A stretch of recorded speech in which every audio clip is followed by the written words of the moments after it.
खरीफ ऋतु में चाष कम सबुठारे जोरसोर में आगे चलता बेले जगतसिंहपुर जिले में चाषी सार पाइबार वंचित ब्लॉक ठारू जिलापाल ऑफिस पर्यंत दौड़ी दौड़ी शेष में डीआरसीएस ऑफिस सम्मुख में जगतसिंहपुर जिला कृषक संगठन पक्षर धारणा दिया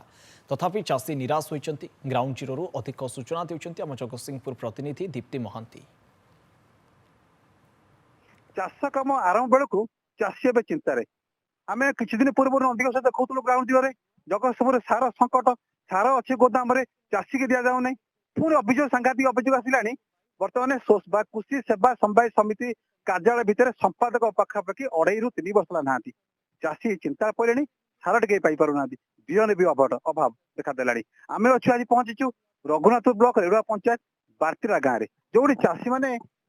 जिलापाल कार्यालय आरंभ कर ब्लॉक तो जिलापाल दौड़ दौड़ी चाष जमी पहुंचिक दुख बखाड़े आम चाषी पचारि पचारि बुझा जे आप दीर्घ समय धरिक जो धारणा बस भल मत चिंता करते कौन असुविधा चाष कम आम रेड़ुआ सेवा समवाय समिति विहन आम पाइलु ना से संपादक ना सार संकट चाषी मान सार आमको मिलूना दौड़ी दौड़ी आम थक चलू आउ जिलापाल महोदय को लिखित अभियोग करूँ ब्लॉक आउ डीआरसीएस एम सब भेटी किसी फल सुफल है जेपर्यंत सार पाइन तलीर खराब अवस्था तली बर्तमान ये तली की अलरेडी नष्ट हो तली आम कौट पाइबू रोप सार बिना सार न पाई तली खराब है आम समवाय समिति गला सेक्रेटरी ना सार मिलूना आम पाखे खोला बजार सार किणला 3500 सार पैकेट एमती सब समस्या सार आम पाखे तो सार पहुंची पारना आम तो जाकि समवाय समिति खोजु सार ना सरकार कहला बाहर खोला बजार 3500 टका दे सार किणी आम चाष कर लोन माने जो प्राथमिक समाधान मोर 50,000 लोन से ओभर ड्यू है रेनुआल नाइपर 13% मत सुध देवा कौन जेहेतु सेक्रेटरी ना लोन रेनुआल हो पार चाषी संस्थाटा सब चाष निर्भर कर चाषटा जदि ठीक भाव आम पानी सार विहन जदि ए सब न पाउचु किंबा सोसाइटी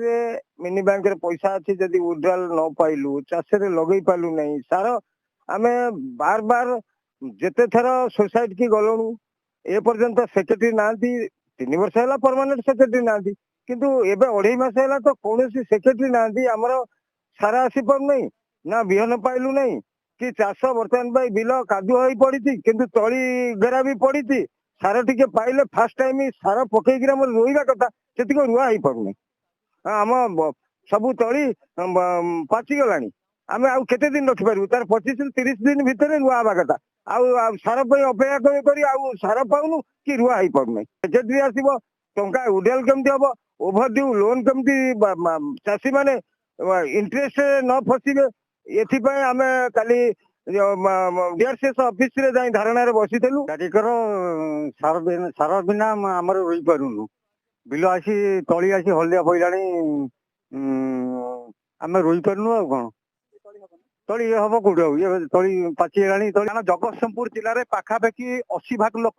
चाष पर निर्भर करती कारण एम चाष कले परिवार प्रतिपोषण हुए पिला छुआ पाठ पढ़ती एवं निजर औषध पत्र किणती एवं निजर घर खर्च कमा घर चलाती। जगतसिंहपुर रघुनाथपुर बार्तियारू दीप्ति महांती, नंदी गोष्ठी।